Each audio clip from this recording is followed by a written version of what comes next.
consumers, and particularly those in the greater Kuala Lumpur area. We're very proud, very honored, and very thankful to have found a partner that shares our vision for growth in the future in this market. Population size point of view, but as we will see in the future, we think that middle class will grow in Malaysia, and that will be an important consumer to be serving in the future. Launching in a record pace 3 new showrooms, which I've been assured will go from higher to higher in the coming days.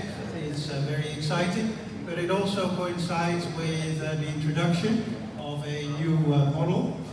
This new model really epitomizes what Triumph stands for.